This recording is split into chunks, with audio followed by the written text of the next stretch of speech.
Hello, always nice to have you join us on platform. I'm Ruth Aguele.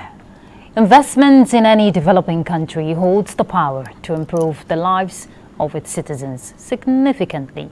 Now, with the right investments, of course, it can advance infrastructural development, provision of access to essential services, and boost overall human development.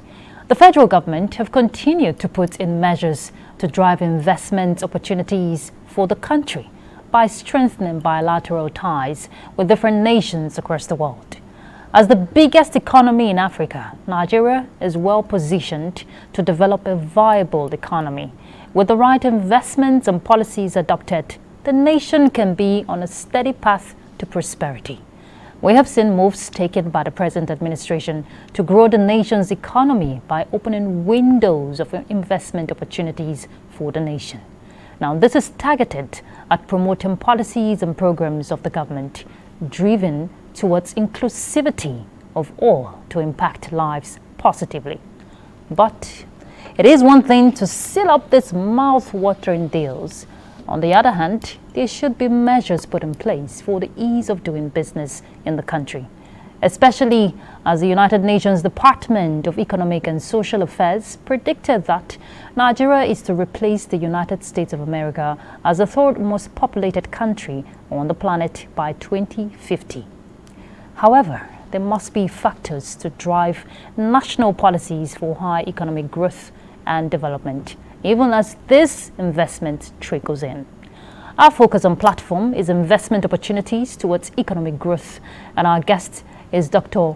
Emeka Okengo. He's a development economist. Thank you so much for joining us. Pleasure. Dr. Okengo. Thanks to have you. All right, we'll take you through a bit of his profile. Dr. Okengo has a BSc, MIE, and PhD in political sciences, entrepreneurship studies, and development economics from universities of Nigeria, State of New York, and ITTL Doctoral Research Center, and the United States of America. He has worked with the World Bank for a short term in the area of consultancy. That's for National Strategy Consultant on the development of resource-based economic corridors across Nigeria. Dr. Okengo was the socio-economics lead consultant for the United Nations for the review of the UNSDPF. That was for 2018 to 2022. He was a member, National Technical Working Group of the Vision 2020. He is presently a member of the National Technical Working Group, Medium-Term National Development Plan for 2021 to 2025, and also for 2026 to 2030. Dr. Okengo has consulted for various government, parastatals, and international bodies. His vast of experiences in the financial sector has earned him a deserving recognition both locally and internationally. Thank you so much once again for joining us on platform. Pleasure. Thanks for having me.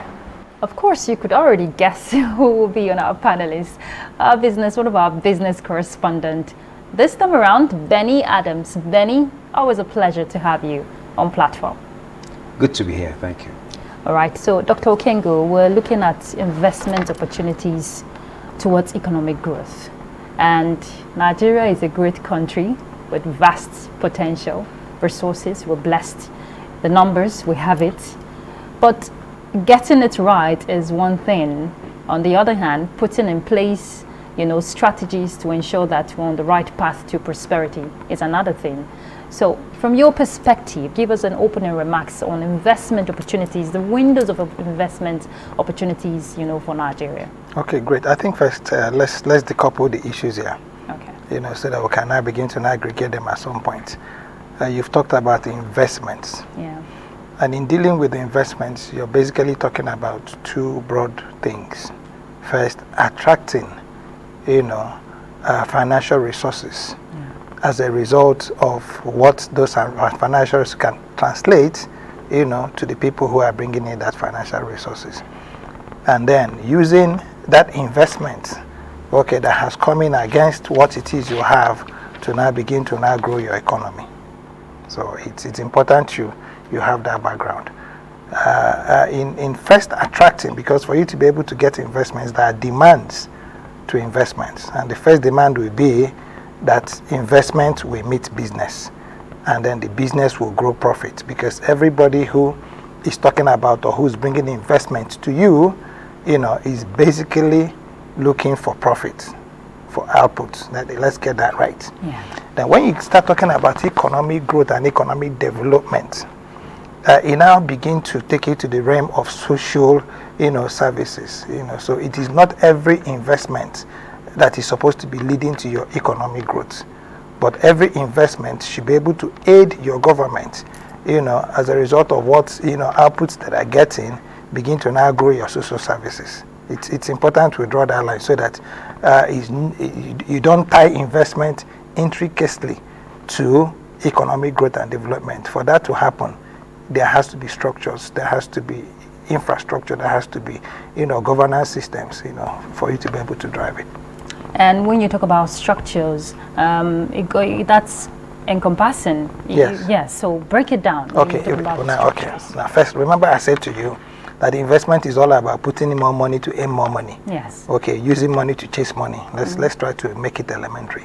And for anybody to want to come into your country, with his investment, be he an angel investor, be he even a hostile investor, be he what even called a vulture investor, be he whoever, what he wants to do is to say, you must be able to prove to me, first and foremost, that there is something here that can reward my investment.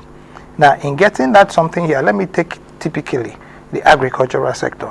We keep mounting, we have 83 million hectares of arable land. Yes, that could form an investment interest, but it wouldn't necessarily be the basis of an investment decision. Now, what's the difference? Now, in taking it from interest to decision, the first thing the person will be asking will be security. Okay, how safe am I going to be? How safe would my projects be? How safe will my workers be? How safe will my infrastructure be? How safe will my equipment be? Now, the second will be, do you have the human capital to be able to support what it is I want to do? Third will be, do you have the infrastructure, okay, to be able to make certain that by the time I put in this investment, I'm able to evacuate, okay, whatever it is I'm yielding, okay, from point of yield, or what you call farm gate, or mine gate, okay, to market. Now, the third will be energy. The fourth will be storage. So it's not just enough for you to say, okay, we have very arable land. I mean, you've talked about our population. Again, you look at us talking about having 55% of our population being youthful. Okay? What you're basically talking about is brawn. But brawn is not enough. You need brawn and brain. Now, this is where your skill sets would come in. These are the kind of things that, an investor, okay, would look at. We announced some very juicy deals, being signed, okay. Which we're also going to be looking at some of those juicy deals you talked about. But let Benny come in now. Benny? Oh, it's good to be here, like I said earlier on, and like Dr. Kengo has rightly pointed out the differences. Now, she has mentioned, yes, a time before now we've had investment announcements made, some portfolio investment, some not.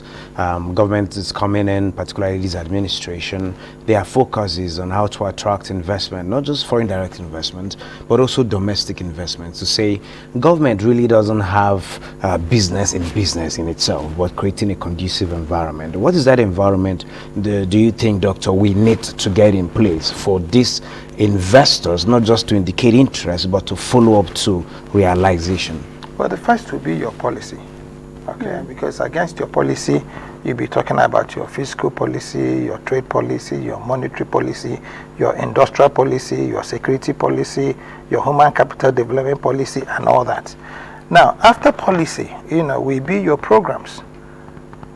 All right. Now, this is where you begin to now translate this policy into, against deliverables and timelines, and against that will be actions.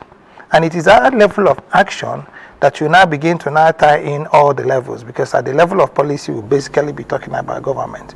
Now, at the level of program, you'll probably be talking about, your institutions, okay? And then at the level of actions, you basically be talking about where policy now meets business. Do you understand what I'm saying? Okay. And yes, like you mentioned, this administration, the first thing, if you remember, the president had done when it was to sign some executive orders, rescinding some earlier decisions, especially when it got to the area of multiple taxation, because, these are the kind of things, the first thing an investor will do is to look at your tax regimes. I mean, how much of my money am I able to take out? And it's sad that I think about 2, 3, 5, in the past 2-3 days, I mean, the international community has also, blacklisted Nigeria, technically as a place where it is not favorable for investment. And I tell you the reason they're giving, repatriation of funds, unprofitable, slippery, place to put any investment. And this is from a report from what you call the International Investing Community. Okay, Doctor, to hold on your thought, talking about that particular data, it's something that has been before now. And coming in of this new administration, the president in his inaugural speech made pronouncements as regards to handling such issues, saying he is telling investors not to just procrastinate, but they should come in. And they shouldn't just come in to meet the business environment to be business as usual, but he's promising once you make such investment, he's promising a return on investment, and those trade investment inhibitions are going to be taken out. Like you rightly mentioned, the executive orders were to also help the fiscal policy space, where we have a committee that has been set to ensure that reforms, like the practicable reforms, are carried out in the tax. Looking at the tax laws, there are those that are supposed to come fast, quick wins in 3 months, and those that will have to go through the process of legislation. Yeah. To change. This is in process. So at this level, should this deter investors from coming in? Well, unfortunately, money is the biggest coward you can ever have in any room. Okay, it flees, before thinking. Okay, and if you had your roots, either your husband's or your wife's as MD of banks, and then one of you, he picks up his phone to read that bank, she might be on the way to the bank to withdraw her money before placing a call to you. Okay, basically that is money. So it's not enough to make verbal assurances. Yeah. You need to create those institutions, and agreements and covenants that protect people's monies, because 80% of the times they say to you, that is beyond them. Okay, because you see, these are borrowed funds, these are monies that they're holding in trust for people. Well, the president is doing tremendously well. I mean, as expected of him. I mean, that's his area. Okay, he's shown capacity. He's doing what they call "toknadu," as we say in Nigeria. Okay, he's hit the ground running. He's meeting both government and the private sector wherever he's going, and they're scoring a lot of firsts, especially with the BASA thing. Appreciating the relationship and what UAE has come to mean, to us vis-a-vis trading. But unfortunately, it's still lopsided. I mean, even if you had those flights, coming in, what you're going to be loading will be Nigerians who are taking, naira, hard-earned naira converted into foreign currency to go and, buy from the UAE, set up facilities, trading facilities, and then bring back here, to start now loading on already, stretched out market systems. Now, what we should do, and I'm sure that they're also working at it, okay, is to try to see how you can be able to bring what we call the balance of trade. Okay, begin to look at those areas that can make you begin to earn this almighty forex. Okay, because until you're bringing something to the table, you're going to be having a favorable, balance of trade. And as long as that happens, no matter how much you want to assure people, they're going to be looking more at what the market says than what the president is saying. Okay. And in line with what Benny has, pointed out, in as much as the lopsidedness you're trying to point out, there's still progress, which we haven't seen manifest. The $15 billion investment deal by the Indian, when the president went for the G20 summit, that's another one in the offing. We have the G77 group that the Vice President is going to be participating on. So these are actually prospects for Nigeria. Let's look at the bright side. What areas of concentration? It's one thing to mention this hard currencies that will be coming into the country, but in terms of streamlining strategic areas of concern for these investors, what will be your recommendation? It will be the foreign exchange. That's the most strategic input you can get.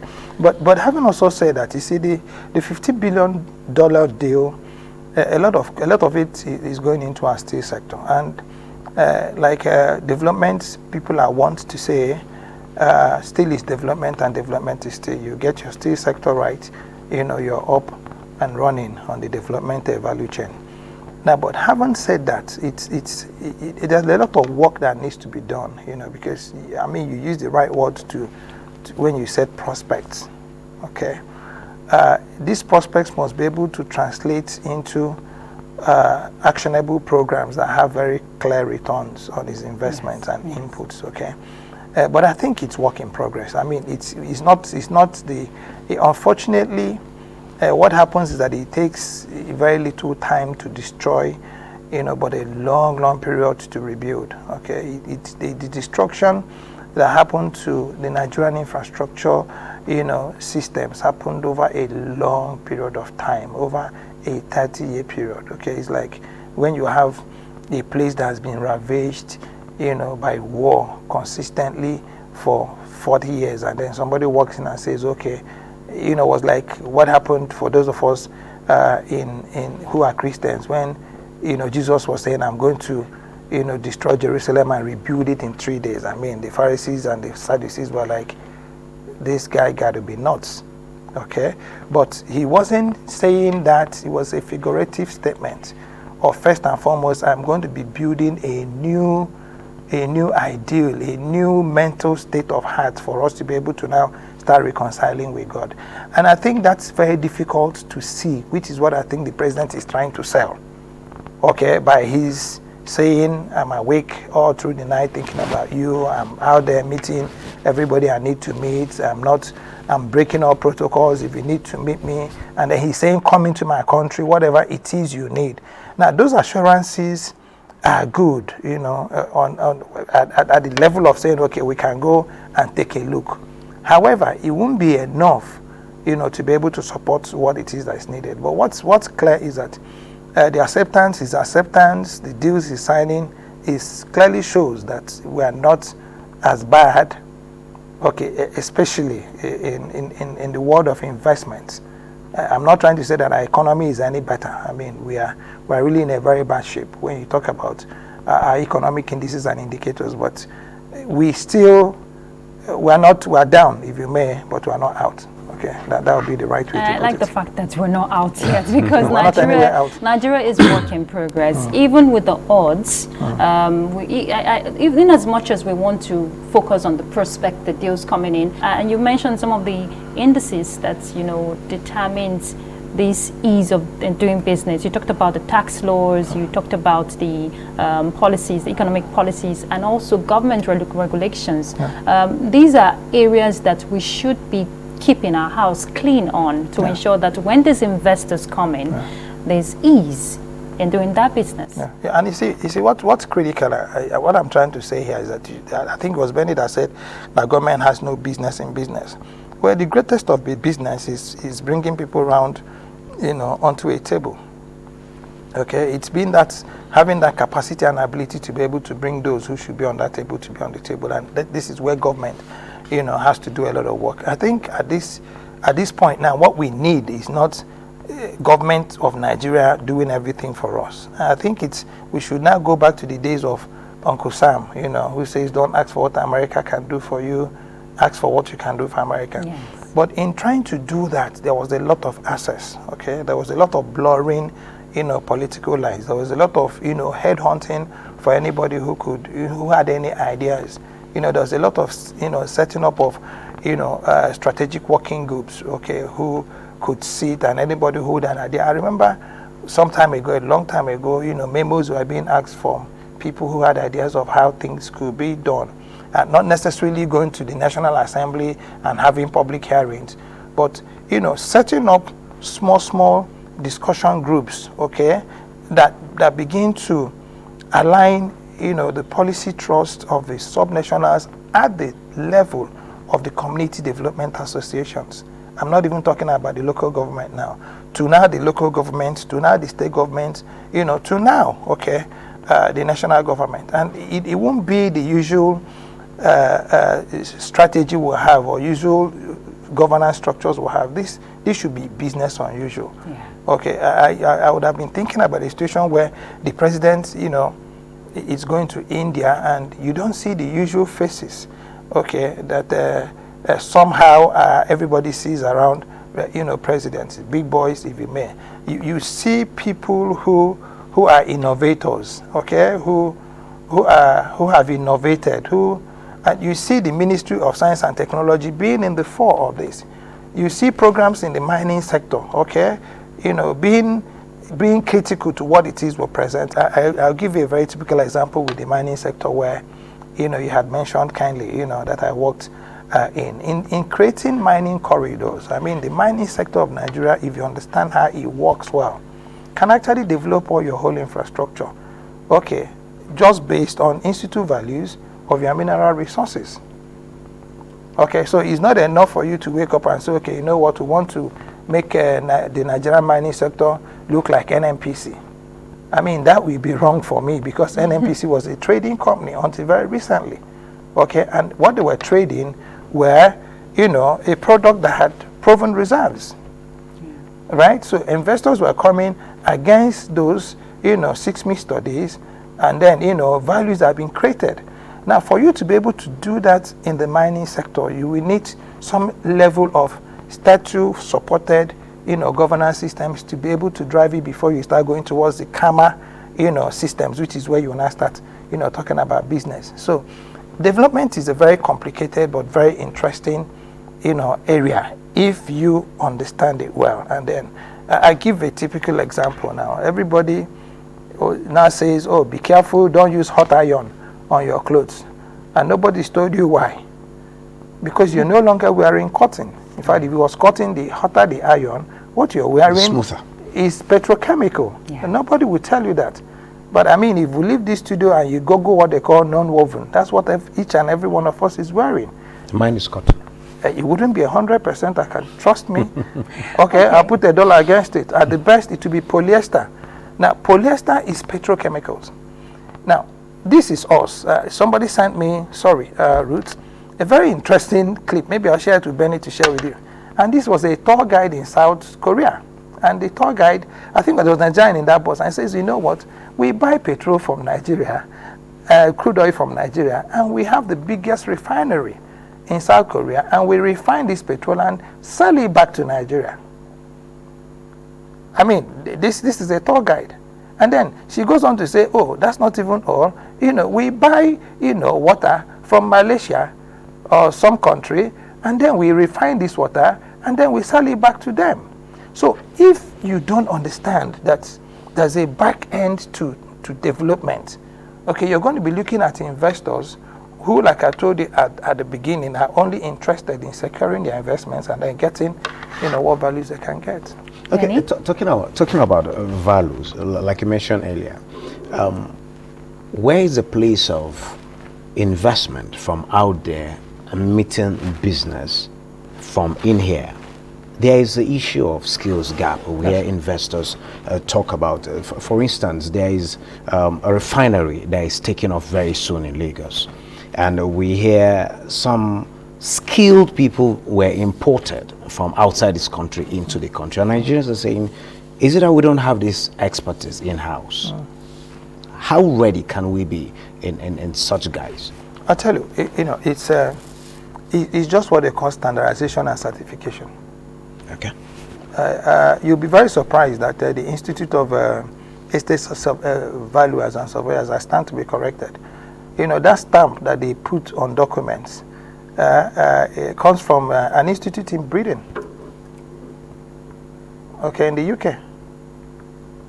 Okay, now you'll be surprised that in the mining sector, the JOC of South Africa, which is the Mining Exploration Reporting Standards, and the Cisco of UK, I don't think they're affiliated So these are the kind of things investors will look at to say, okay, your reporting, exploration, mining development reporting are standardized.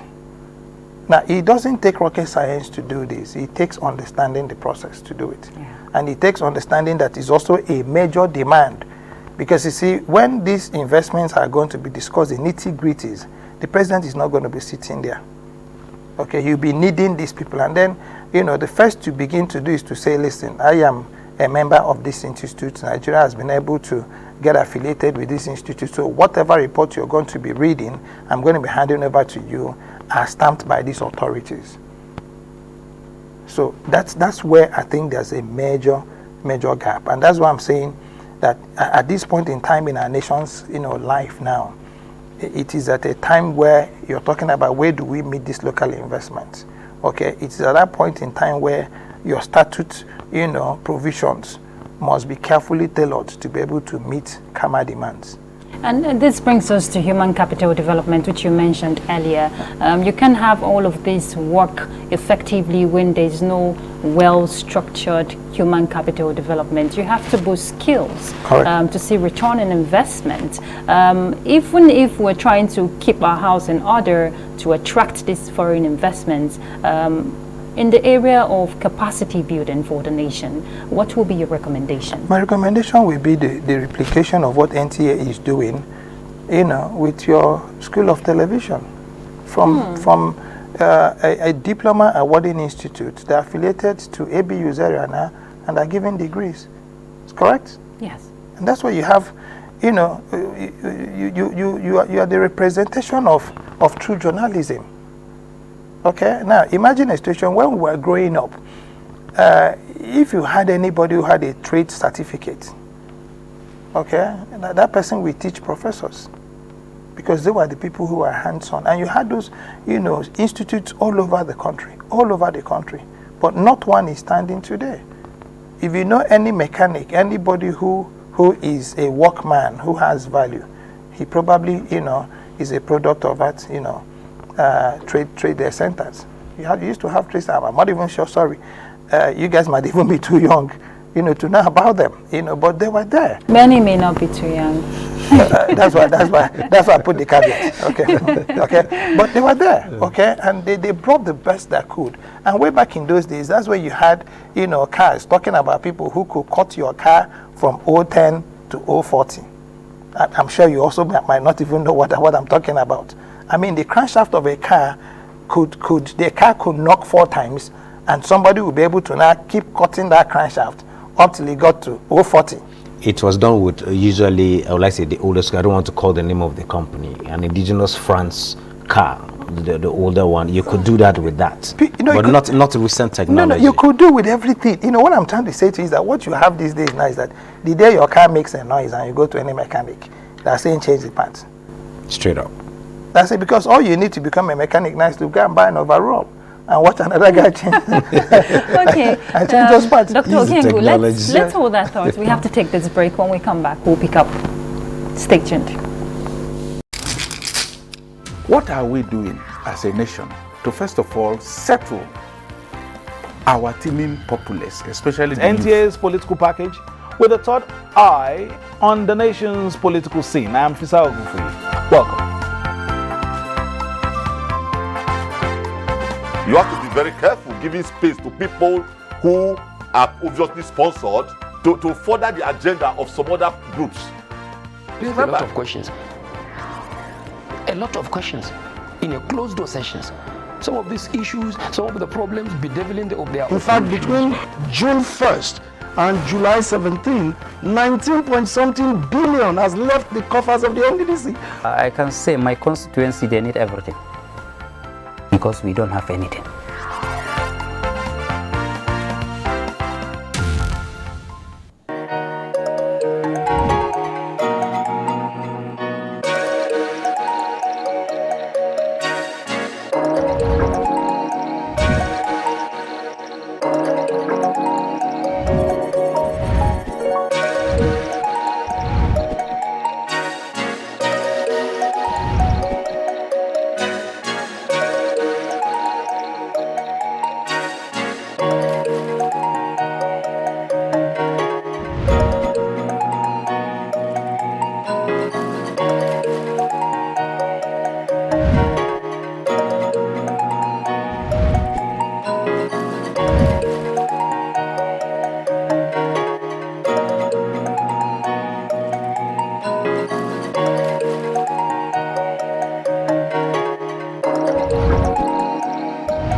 Good to have you there. The conversation is still on investment opportunities towards economic growth. Dr. Okengo, you were sharing us the past, glory, some of those past glory when we had it good in terms of manufacturing thereabout. But I want you to look at this critical area. There's this outcry by the federal government that 90% of the nation's cash resource is being, used to service external debts. And you can't, look at this economic theory as one that should continue. If poverty reduction and investment promotion must thrive in the country, then there should be revenue generation in the country. Are we doing well enough in that aspect? Well, you see, one of the arguments I've held, over these years is do not take money that won't get you out of the woods. And this is how we got into a lot of this debt management or debt payment of a debt. What do they call interest on debts? We're not even paying the debts. Servicing these debts now. Because of the decay in infrastructure and because of, public, outcry to, oh, my government did this. Okay, part of what created this problem is when we started now, reducing or renaming or reclassifying government programs against individuals. All right, or this administration, that administration. Because way back in those days, what we had were national rolling plans that had 5-year rollover programs. Okay, it didn't matter, who now entered into that 5-year cycle. But you see, this time around, first thing you see is, the people in public office say, my government did this, my government did that, my government did this. I mean, that wasn't the case before. Okay, what we're hearing now, government did this, government did that. It didn't matter who in government did it. And because of the rancorous nature of our politics, 90% of the times, anything a government, a government that had left, started, wasn't touched to the 10th people by the next government, even when, they come from the same political systems. So that mindset has created a lot of, what I might call start and stop. Okay, not start to finish. All right, so until you have that, law that says if you start a road, no matter who starts that road, it's a 200-kilometer road, that should have a timeline. Borrow for the 200-kilometer roads. And this is why it seems as if other people are doing magic. What to do is to borrow and then go and look for more money to borrow and then go and look for more money to borrow. And by the time you're going back to borrow, a lot of what you've achieved would have been lost. And then you need to start again. But if you wanted to borrow and you needed $1 trillion, okay, and that's what I say to you. We're borrowing against, what we call irrevocable payment, standing payment orders. Instead of saying, how can we as a country have 6 billion metric tons of iron ore, 6 billion metric tons of coal, 6 billion metric tons of this? Just remembering that what I'm about to say now had just happened less than a month ago. When government in needing money got into a forward purchase agreement, okay, for, the forward purchase sales of our crude. What that means that they have collected money, okay, from crude oil that was to be sold sometime in the future. Okay, now if you had the mining or the agricultural sector giving you that value, now it becomes a lot easier for you to now tie, the resources to the development, exploration, exploitation of that mine, okay, into the development of what we call the allied infrastructure. Okay, Doctor, if it's a fact that the extractive sector of our economy, talking about the solid minerals, talking about oil and gas, as well as agriculture, are avenues where we need investment as a country and where investments can be really, really large. Yes, we have agencies of government that are meant to make the process smooth, talking about hand-holding mechanisms. But yet, you hear daily reportage in the media and people who are witnessing it, where you have people coming in to mine these solid minerals without proper registration, without proper licensing. How much are we losing? How can we tame that? You've done research in that light. Well, from NTA government reports, I mean, over a past 10-year period, maybe about $8 billion have just been lost in the illegal exportation, exploration, exploitation of gold. We're not even talking about, the more valuable. Everybody thinks that gold is the most valuable, but it's not. When you talk about other minerals like lithium now, other minerals like tantalites, where you get your tantalum powder, other minerals like coltan, other minerals, so much. Okay, so, but what this is all about is us not understanding what needs to be done properly. Okay, I mean, somebody says to you, we are losing 300,000, 400,000 barrels of oil every day, and you want to wonder how. Because if you understand the shipping sector very well, I mean, the moment any ship gets into any territorial waters, 20 nautical miles, I mean, they begin to track it. There is no ship that enters into Nigeria or that is in any water. It's like an airplane. You say that an airplane takes off from, and you don't know where it took off from, and you don't know where it landed. How? It's not possible. How? It's not even, it won't even happen. Because you need to be given a flight plan for you to even take off in the air, or somebody's going to be bringing you down.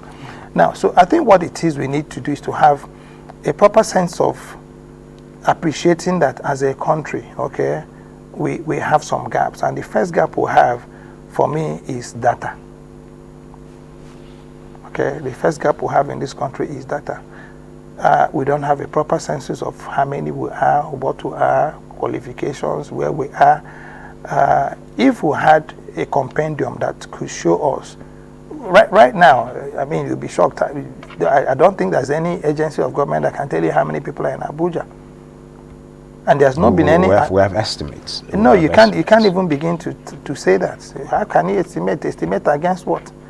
You don't make those estimates. I mean, that's not possible, because you see, the first thing that happened, at one time, Abuja became where a lot of people who were, on forced migration were running to. It became the safest place in this country, still one of the safest. Okay, so now how can you want to estimate based on what? Did you do any household? You must be able to develop an instrument, and this is where estimate becomes the devil in the room. You can't begin to estimate. What you should do is to begin to carry out that census, and because against this burgeoning number, okay, people are now, overloading your transformers, people are now overloading your public care facilities, and these things are collapsing every day. Okay, I like the fact you mentioned the data, the census. Of course, you're aware, you're in the know of that aspect being stalled due to some reasons, We're hoping that will happen, but data, of course, is very important, which takes us to digital economy. Yeah. If we're looking at digital economic potentials, if we want a transformative digital system in Nigeria, you're looking at digital skills, digital financial services, digital connectivity. There's a whole lot that can be harnessed that is yet to be harnessed in that aspect. Yeah. In the area of investing both locally and attracting investors to come feed us, in that aspect. Well, you see, this is where your research and research outputs come to play. Do you also have a compendium of your research and research outputs? We have a lot of research institutes and education facilities that have done so amazingly well, you'll be shocked. Okay, I mean, 10 years ago, I had walked into, Naseni, 10 years, and there was this, keke, the tricycle, designed, piloted. There was a proof of concept, but it couldn't go beyond that, because, I mean, that's what the law says they should do.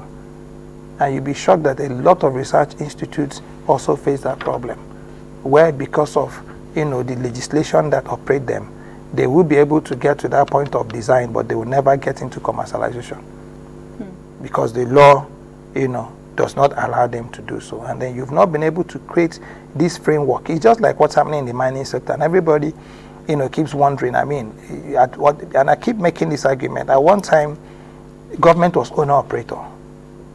And in being owner-operator, they had facilities, had companies, over more than 60 of them, at one time. And then, the law was changed, reversed, and they became regulator.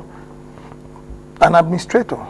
Now, what was that framework that was now developed to be able to now harness what was being left when they stopped being owner-operator and then hand it over to the private sector? So when you're talking about the private sector, it doesn't mean that, they are parallel with government. Okay, most private sectors that have worked, China is a very clear example of how they work with their private sector. I mean, a lot of the companies you come here would give you cards reading private sector companies, but they are supported fully, by their governments. Ditto, for India and most of these other, economies that are raving. So it's all about understanding it. What is important today is that tomorrow morning, as you guys are here now, both of you are government officers, and then the next morning, you're retired and then you become private sector. Now, where is that mechanism? Where is that framework that harnesses this skill that you're building, or you're going to be building over this 35-year career period? And when you go home, you begin to now struggle to either start an NGO or start a training school or whatever, and that is lost forever. Taken from your earlier statement, talking about, there's this much call to have a better handshake between research institutes and industry, by extension markets. And if that is the call, which everybody supports, or most people support, and now you mention some research institutes have some impediments in place of particularly the law enacting them, or some legislation, then what should we go? Well, where should we go from here? What should be done? That's what I'm saying. That you see, we should be able to now create what we call relationship unusual. Okay, a relationship unusual is all about output now. Okay, the first law of development is produce locally, sell abroad, get forex. Yeah. Now, in doing that, it simply means that everything we will now begin to now have, limits to, and then timelines. Why would we not have an NTA camera? What does it cost to have a camera? Okay, with lenses, with televisions, why wouldn't we have a studio that has 60%, of outputs from the NTA Equipment Development Institute? Why wouldn't we? That's how it begins.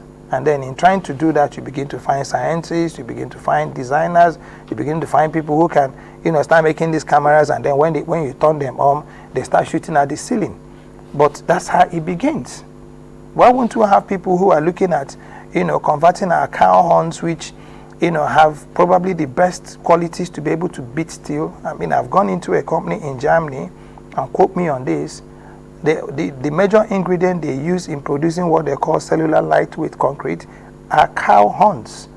And they can use it in buildings up to 4 floors without one length of steel. Yes. For structures that will stand? 1 length of steel. Please pass by my office tomorrow. I'll show you. 4 floors. It's all over, and it's just not a research thing. They are all over the world, rebuilding very rapidly. So these are the kind of things that I think for now, and you'll be shocked and amazed at what we'll have, locally. You will be. But where is the place of local content in all of this? This is the place so of... I was just going to ask that, because based on what you're saying, Dr. Kengu, there's a whole lot of resources that we have that we're not looking at. In abundance. Yes. This is the place of the Ministry of Science and Technology. They should be in the core. I mean, the first marching order will be, President to say in the next 6 months, okay, starting from the State House, I want to see at least 20% of the cameras, made by Nigerian, scientists. Tell me what it will cost. What is in a camera? I want to see half of the televisions, being made in Nigeria. This is how it costs. I mean, look at the Indians. The Indian sari, they've worn it. I mean, they were looking like clowns in it, but they still wore it with so much pride that the whole world, now dresses, like Indians, and they're very proud to do so. We saw that at the G20 summit. They would never, leaders you will never see an Indian. I mean, it's just not the pattern. Okay, like they say to you, wear native, and then you go and wear Abada. Okay, and then by the end of the day, you're wearing, fabrics made in Bangladesh. Or you go and wear, from where I come from, what they call Ishiago, or what do they call it now? Uboba and Iro and whatever. But Dr. Okengu, we're trying. No, we're trying in terms of portraying that culture. How?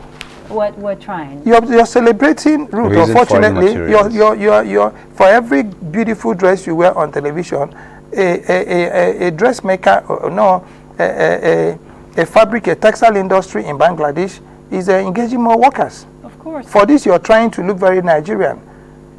Okay, so you will look better Nigerian if we went to Akwete.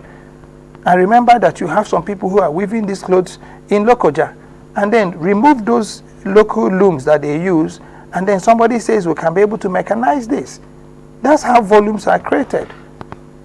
Do you understand what I'm saying? So it's not about us, trying. It's all about us doing what we must do, to be able to get it right. At one time when we started eating, when they started using corn, as against grits to be making drinks, a lot of people said they were going to stop drinking. But 2 weeks thereafter, nobody remembers that we're using imported hops and to make our drinks. So, point I'm trying to make, Ruth, is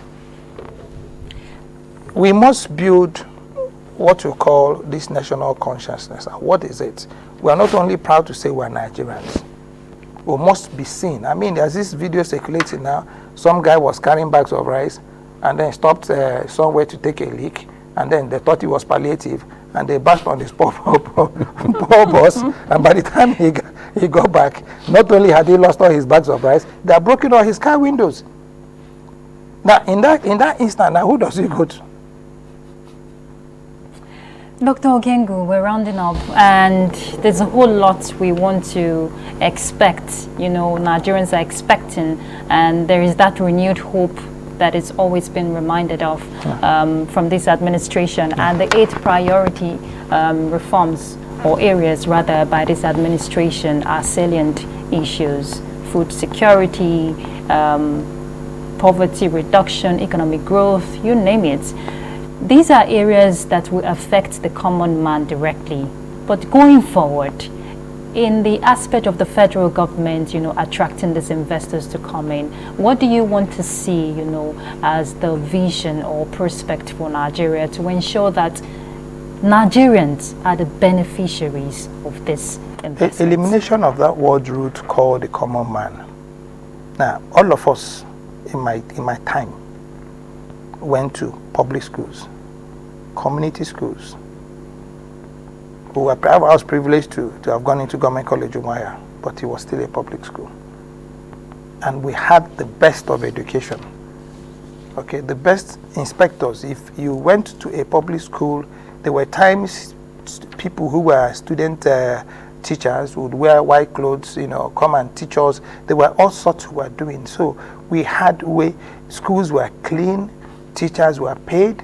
There was no common person. You had every Nigerian striving. And I tell you this, Ruth, if your father was headmaster and Ben's father was university VC and mine was either their driver or their gate man, and I got a first class, before I left school, I was picked up. Everybody had, an opportunity to be the best they could be. There was no common man. You had everybody striving. But today, we've built classes of Nigerians who have become, too large, too big, and then there are people you are now calling commoners. And I can tell you this, if your father's salary was £1,000 and my father's own was £100, out of his £100, he could pay my school fees and for 6 or 7 other of my siblings. In few seconds, Dr. Okengu, we have to go. I've just told you what it is. Let us stop the common man and let everybody be Nigerian. The day we stop that route, okay, and how do we stop that? Go back to the days where public facilities worked for everybody's good. It wasn't for the privileged. And everybody had an opportunity, at becoming whatever it was that they could become. Then you have people who are Nigerians. Thank you so much, Dr. Emeka Okengu. He's a development economist. Thank you very much for your time on Pleasure. platform. Thank you. Benny Adams, our business correspondent here in NTA. Thank you so much for your contribution on platform. Thank you for having me. All right, we've been discussing investment opportunities towards economic growth. Nigerians just want to see a nation that thrives in every sector. As those investments come in, it should benefit each and every one of the citizen. And of course, it should transcend to economic growth and development for Nigeria. That's Platform. I'm Ruth Aguele. Bye.